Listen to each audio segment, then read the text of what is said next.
নমস্কার, আমি সোনাঙ্কা। আমার এই চ্যানেলে আপনাদের স্বাগত জানাই। চলুন আজ সবাই মিলে আর এক নতুন কল্পনার জগতে যাই, আরো একটি গল্পের হাত ধরে। আজকের গল্পের নাম অহংকারী রাজকন্যা। এক দেশে এক রাজা ছিল। রাজার হাতিশালে হাতি, ঘোড়াশালে ঘোড়া সবসময় ভর্তি থাকতো। ঘোড়ারা ভোরবেলায় ঘুম থেকে উঠে চিহি বলে ডেকে আর পা ঠুকে জানিয়ে দিত তারা ছোটবার জন্য তৈরি। অপরদিকে সকালবেলা হাতিরাও ডাক শুরু করত। পায়ে বাঁধা মোটা চেনটা তারা ছিঁড়ে ফেলবার চেষ্টা করত। পিঠে সওয়ার নিয়ে তারাও ছুটতে চাইত। সেই জন্যই পায়ের লোহার চেনে তারা টান দিত আর চেনটা ঝনঝন করে বেজে উঠত। বেরোতে না পেয়ে তারা ডেকে উঠত। তখন মাহুত এসে তাদের শান্ত করত। মন্দিরে মন্দিরে সকাল সন্ধে পুজোর আরতি হতো। ধূপধুনোর গন্ধে জায়গাটা ভরে থাকতো। এক কথায় প্রজাদের নিয়ে রাজা মনের সুখেই বাস করতেন, আর প্রজারাও রাজাকে বাবার মতো ভালোবাসত। এমন যে রাজা, তার ছিল একটি মেয়ে। মেয়েটি দেখতে ছিল পরমা সুন্দরী। রাজার আর ছেলে মেয়ে ছিল না বলে রাজকন্যা ছিল মা বাপের খুবই আদরের। অত্যন্ত আদরে সে মানুষ হয়েছিল, তাই রাজা রানী তার কোনো দোষ দেখতে পেতেন না। আর সেই জন্যই সে যাকে যা বলা উচিত নয় তাকে তাই বলতো। এভাবেই দিন কেটে যাচ্ছিল। হঠাৎ একদিন রাজার মনে হলো মেয়ে বড় হয়েছে, বিয়ে দেওয়া দরকার। যেমন ভাবা তেমন কাজ। সঙ্গে সঙ্গে লোক ছুটলো রাজ্যে রাজ্যে, রাজপুত্র বা নতুন রাজাদের নিমন্ত্রণ জানাতে। রাজকন্যার স্বয়ংবর হবে। খবর পেয়ে রাজপুত্র আর অনেক রাজা এলো স্বয়ংবর সভায়। হাতে মালা নিয়ে রাজকন্যা এলো স্বয়ংবর সভায় বর বেছে নিতে। কিন্তু বর বাজবে কি? সকলের চেহারা দেখে সে হেসেই আপন। রানীমার বদলে রাজকন্যার ধাইমা এসেছিল উপস্থিত রাজা ও রাজপুত্রদের সঙ্গে পরিচয় করিয়ে দিতে। ধাইমা এক একজনের পরিচয় বলে, আর সকলকার সামনে রাজকন্যা মন্তব্য করে, এটা হাড়িমুখ, ওটা উনুনমুখ, ওর কুলোর মতো কান। কারুকে বা দেখে বলে এর ড্যাবা ড্যাবা চোখ। কারুর কোমর মোটা দেখে বলে এর ব্যাঙের মতো কোমর। এইরকম যত বলে রাজা তত রেগে যান, আর সভার মাঝে একটা কথাও বলতে পারেন না। মেয়ের অসভ্যতা মুখ বুঝে সহ্য করতে হয়, কেবল ভদ্রতার খাতিরে। মনে মনে রাজা ভীষণ রেগে যান। এমন সময় রাজকন্যা আসে রাজার বন্ধুর ছেলের কাছে। রাজার মনে মনে ইচ্ছে ছিল রাজকন্যা যেন তাকেই বিয়ে করে। তার বাবা সবে মারা গেছে, দেখতেও খুব সুন্দর, দেশের রাজাও হয়েছে, এবং সবচেয়ে বড় কথা প্রজারা তাকে খুব ভালোবাসে। তাই রাজা আশা করেছিলেন রাজকন্যা তাকেই পছন্দ করবে। শুধু পছন্দ নয়, বিয়েও করবে। বিয়ে করা চুলোর দড়ি যাক। রাজকন্যা তাকে দেখে হেসে গড়িয়ে পড়ল। তারপর উঠে দাঁড়িয়ে একটা ঢিপ করে নমস্কার জানিয়ে বলল, জয় বাবা নাকেশ্বরের জয়। কত বড় নাক রে বাবা। রাজপুত্রকে দেখতে বেশ সুন্দর ছিল। এই অপমানে তার মুখ বেশ লাল হয়ে উঠল। রাজাও খুব রেগে গেলেন তার মেয়ের এই ব্যবহারে। কোনো রাজপুত্রকেই তার যখন পছন্দ হলো না, রাজা তখন রেগে গিয়ে বললেন, কাল সকালবেলা ঘুম থেকে উঠে আমি যার মুখ প্রথমেই দেখব তারই সঙ্গে তোমার বিয়ে দেব। দেখি তুমি কি করো। তোমার জন্য এত ভালো ভালো রাজা আর রাজপুত্র নিয়ে এলাম, তাদের কারুকেই তোমার পছন্দ হলো না যখন, তখন ওই না জানা পাত্রের সঙ্গেই তোমার বিয়ে দেব। রাজার কথা শুনে রাজকন্যার হাসি মিলিয়ে গেল। ভয়ে স্বয়ংবর সভা থেকে সে পালিয়ে গেল। পরের দিন সকালবেলা ঘুম থেকে উঠে রাজা নিজের বাগানের মধ্যে বেড়াচ্ছিলেন। ঠিক সেই সময় বাগানে এলো এক বৈরাগী। খঞ্জনি বাজিয়ে গান গেয়ে সে মহারাজের কাছে ভিক্ষে চাইল। রাজা তাকে ভিক্ষা দিলেন। তারপর বললেন, তুমি একটু দাঁড়াও। মহারাজকে নমস্কার করে সে বলল, কেন মহারাজ? রাজা বলেন, আমার মেয়ের সঙ্গে তোমার বিয়ে দেব। বৈরাগী শুনে খুব খুশি। সে জিজ্ঞেস করে, আমি কি তাহলে এই রাজপ্রাসাদে থাকতে পাবো? রাজা বলেন, না, আসলে আমার মেয়েটা অসভ্য আর দুষ্ট। সে মানুষকে অপমান করতে দ্বিধা করে না, তাই তোমার সঙ্গে আমি তার বিয়ে দেব। তুমি যেখানে খুশি তাকে নিয়ে যাও। তোমার সঙ্গে থাকলে সে একদিন সভ্য ও ভদ্র হয়ে উঠবে। বৈরাগী মাথা নাড়ে, অর্থাৎ সে রাজি। সেই দিন রাত্রিবেলায় রাজকন্যার সঙ্গে বৈরাগীর বিয়ে হয়ে গেল। পরের দিন সকালবেলা বৈরাগী তার বউ নিয়ে রাজপ্রাসাদ থেকে যাবার জন্য তৈরি হল।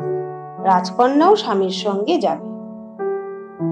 বৈরাগী বলল, আজ থেকে তুমি আমার স্ত্রী, তাই তোমাকেও আমার মতো জামা কাপড় পরতে হবে। এই রাজকন্যার পোশাক আর গয়নাগাটি তোমায় ছেড়ে যেতে হবে। রাজকন্যা আর কি করে, গয়নাগাটি খুলে ফেললো। তারপর একটা ছেঁড়া কাপড় পরে সে স্বামীর সঙ্গে বেরিয়ে পড়ল। জয় রাধে বলে বৈরাগী বাড়িতে বাড়িতে ভিক্ষে করতে লাগলো, আর রাজকন্যা মাথা হেঁট করে অঝোরে কাঁদতে লাগলো। তার বাবার রাজত্বের মধ্যেই সে ভিক্ষে করছে, এই লজ্জায় তার মাথা কাটা যেতে লাগলো, কিন্তু করার কিছুই নেই। ভিক্ষে করতে করতে তার বাবার রাজত্ব পেরিয়ে তারা এসে পড়ল সেই নাকেশ্বরের রাজত্বে। বেলা হয়েছে, খিদেও যথেষ্ট পেয়েছে, কিন্তু খাবে কি? এমন সময় বৈরাগী তাকে এনে তুলল একটা তাল পাতার ছাওয়া ঘরে। বৈরাগী বলল, আজ থেকে তুমি এইখানেই থাকবে। ঘর দেখে রাজকন্যার চোখে জল এলো। তার মনে পড়ল তাদের বাড়ির গোয়াল ঘরটাও এর চেয়ে ভালো, কিন্তু কি করা যায়, করার কিছুই নেই। সে চুপ করে বসে পড়ে। বৈরাগী খেকিয়ে বলে, বসলে যে, রান্না করবে না? ভয়ে জড়সড় হয়ে রাজকন্যা বলে, আমি তো রাঁধতে জানি না। তাহলে কি জানো তুমি? বৈরাগী বলে, তুমি এই উনুনটা ধরাও, আমি ততক্ষণে চাল ধুয়ে আনি। দেশলাই জেলে কয়লা আর ঘুঁটেতে আগুন দিতে গেল রাজকন্যা। উনুন ধরল না, ধোয়াতে ঘর ভরে গেল। বৈরাগী চাল ধুয়ে ফিরে এলো, খুব রেগে গিয়ে বলল, উনুনটাও ধরাতে পারো না?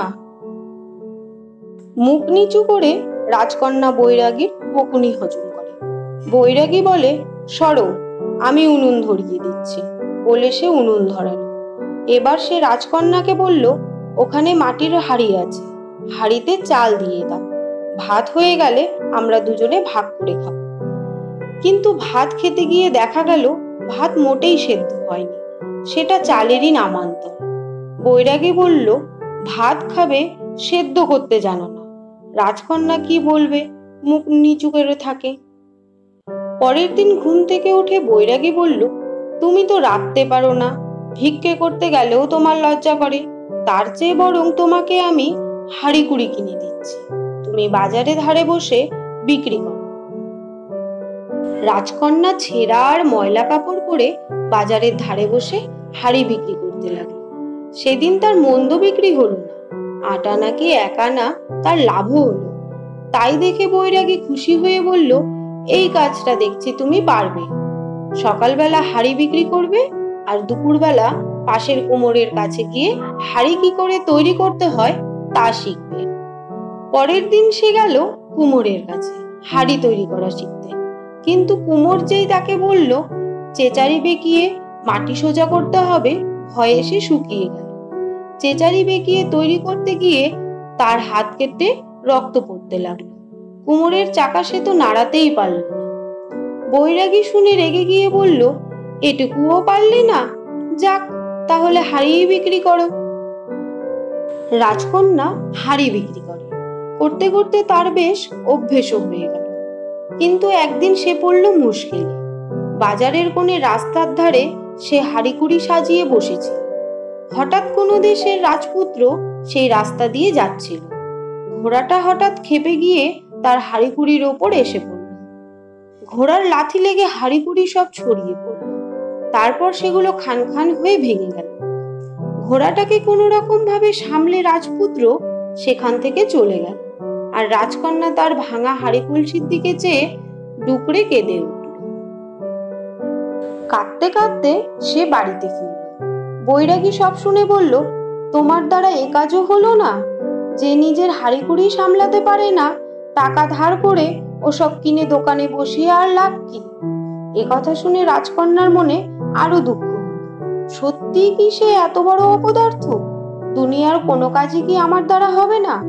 কি আর করে, মন খারাপ করে সে বসে রইল। 3 দিনের দিন বৈরাগী তাকে বলল, তোমার জন্য একটা চাকরির ঠিক করেছি। রাজার বাড়িতে রান্নাঘরের রাঁধুনির সহকারী হবে তুমি। তোমার কাজ হবে বাটনা বাটা, কুমড়ো কাটা, খোসা ফেলা। বিনিময়ে তুমি কিছু মাইনে পাবে, আর পাতের যেসব এঁটো কাটা পড়ে থাকবে সেগুলোকে তুমি বাড়ি আনতে পারবে। রাজকন্যা বলে, এঁটো নিয়ে আমরা কি করব? বৈরাগী বলে, মনে রেখো সেটা রাজবাড়ির এঁটো কাটা, তাতে তোমার আর আমার পেট ভরে খাওয়া চলবে। কত খাবার তারা না খেয়ে ফেলে দেয়, সেই খাবারগুলো আমরা ভাগ করে খেলে আমাদের পেট ভরে যাবে। বহুদিন পরে রাজবাড়িতে ঢুকতে পেরে রাজকন্যার মন খুশিতে ভরে গেল। সে মন দিয়ে কাজ করতে লাগলো। রোজ দুবেলা এঁটো কাটা যা পায় তাতে তাদের দুজনের বেশ চলে যায়। একদিন হলো কি, রাজবাড়িতে বিরাট খাওয়া দাওয়া হবে। বহু লোককে নেমন্তন্ন করা হয়েছে। সেই দিন সকাল থেকে লোকজন আসার আর শেষ নেই। সামনের হলঘরটা ফুল দিয়ে সাজানো হয়েছে, সেইখানে অতিথিরা খেতে বসবে। পাশের ঘরে মোটা গালচের ওপর কার্পেট পাতা হয়েছে, বিছানায় আতর ছড়িয়ে দেওয়া হয়েছে, মাথার ওপর ঝাড় লণ্ঠনগুলো পরিষ্কার করে জ্বালানো হয়েছে, তা থেকে ঠিকরে পড়ছে নানা রঙের আলো। সেদিন রাজকন্যা বাড়ি যেতে পারেনি। সকাল থেকেই সে কাজে ব্যস্ত। তার কাজ যখন শেষ হলো তখন রাত্রের খাওয়া দাওয়া শুরু হয়েছে। রাত্রে গোটা কত গরম লুচি পাতে কুড়িয়ে নেবার জন্য সে গিয়ে দাঁড়ালো যেখানটায় খাওয়া হচ্ছে তার পাশের অন্ধকার ঘরে। ইচ্ছে সেখান থেকে অতিথিদের খাওয়া দাওয়া সে একটু দেখে। আঁচলে বাঁধা রয়েছে সকালকার এঁটো কাটা। তার মনের ইচ্ছে প্রথম পংক্তির খাওয়া শেষ হলে সে কিছু লুচি, বেগুন ভাজা আর মাছ পাত থেকে কুড়িয়ে নেবে। অন্ধকারের মধ্যে সে দাঁড়িয়েছিল। সামনের হলঘরে লোকজন খাচ্ছিল। সে দাঁড়িয়ে দাঁড়িয়ে পুরনো দিনের তার বাপের বাড়ির কথা ভাবছিল। এমন খাওয়া দাওয়া তার বাপের বাড়িতে কত হয়েছে। ছেলে বয়সে জামা কাপড় পরে সে বাবা মার সঙ্গে এই ধরনের উৎসবেতে ঘুরে বেড়াতো। এক মনেই এই চিন্তা করছিল। এমনই সময় একটা শোরগোল উঠল, রাজা আসছেন, রাজা আসছেন। অতিথিরা খাওয়া ছেড়ে রাজার অভ্যর্থনার জন্য দাঁড়িয়ে উঠল। আর রাজকন্যা আরো অন্ধকারের মধ্যে মিশে যেতে চাইল, তবে পালালো না। রাজাকে দেখার তার বড় শখ। কার কাছে কাজ করছে সে আজ নিজে তাকে দেখবে। শোরগোল ক্রমশই বাড়তে লাগলো। রাজকন্যাও নিজেকে আরো অন্ধকারে ঢাকতে লাগলো। ঠিক এমনই সময় রাজা ঠিক রাজকন্যার পেছনের দরজা দিয়ে সেই ঘরে ঢুকলেন। রাজকন্যা আরো লুকোতে গেল, কিন্তু কি ব্যাপার, রাজা যেন হুড়মুড় করে তার ঘাড়ে এসে পড়ল। রাজকন্যা পালাতে গেল, কিন্তু রাজা তার আঁচলটা চেপে ধরল। আর যায় কোথায়, সঙ্গে সঙ্গে ঘরের মধ্যে ছড়িয়ে পড়ল পাতের যত এঁটো খাবার। রাজকন্যার লজ্জায় মাথা কাটা গেল। আঁচলটা কোনো রকম ভাবে ছাড়িয়ে সে পালাতে চেষ্টা করল। ঠিক সেই সময় রাজা তার কানে কানে বলল, তুমি পালিয়ে যাচ্ছ কোথায়? চেয়ে দেখো আমি কে। অনেক কষ্ট তুমি করেছ, আর করতে হবে না। ঘরের আলোটা তখনই কে যেন দপ করে জ্বেলে দিল। আর সেই আলোতে রাজকন্যা দেখল তার স্বামী, অর্থাৎ সেই বৈরাগী দাঁড়িয়ে। রাজা বলে, আমাকে তুমি নাকেশ্বর বলে ঠাট্টা করেছিলে। মানুষের জীবনে কি দুঃখ কষ্ট আছে তা তুমি জানতে না তখন, তাই মানুষকে অত ছোট ভাবতে। এখন দীর্ঘদিন ধরে দুঃখ কি জিনিস তুমি দেখেছো, অনেক ভদ্র হয়েছ। এখন তুমি এসো আমার পাশে। রাজকন্যা রানীর পোশাক পরে তখন সেই খাওয়া দাওয়ায় যোগ দিল। তার আর কোনো দুঃখ রইল না।